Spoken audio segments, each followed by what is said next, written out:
কচুরি সবজি বানাচ্ছি। এর মধ্যে আমি দিয়েছি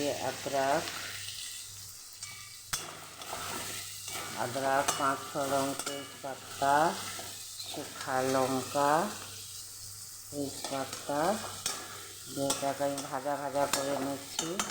এবারে আমি দেখুন আলু ঢেলে দিচ্ছি। এটা আমি কচুরি সবজি বানাচ্ছি। আলু দেখুন ছোটো ছোটো করে আলু কেটে নিয়েছি। এবার এটাকে আমি নাড়াচাড়া করে এবার আমি জল দিয়ে দিচ্ছি। দেখুন বন্ধুরা, আমার কচুরি সবজি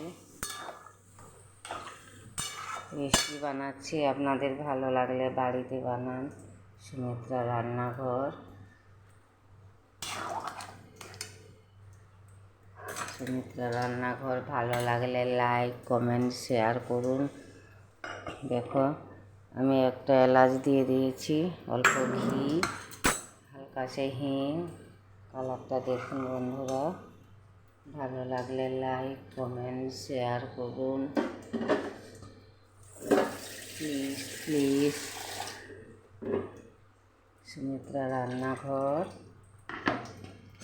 ভালো লাগলে লাইক, কমেন্ট।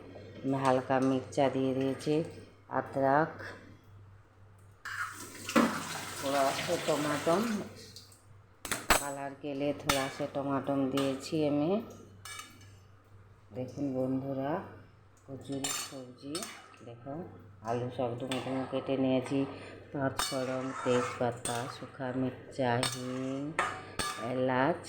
এবার দেখুন আমি আটাটা মেখে নিয়েছি। আটাটা দেখুন কালো জিরা দিয়ে আটাটা আমি মেখে নিয়েছি। কত সুন্দর শো হয়ে গেছে। হালকা ময়ান, নমক, সুজি, ময়দা, 1 ভাগ সুজি 2 ভাগ ময়দা। এটা হলো কচুরি সবজি। এই রেসিপিটা দেখুন। কচুরিটা খেতেও মচমচে হবে। এখন আমি কাপড় দিয়ে ঢেকে রেখে দিলাম।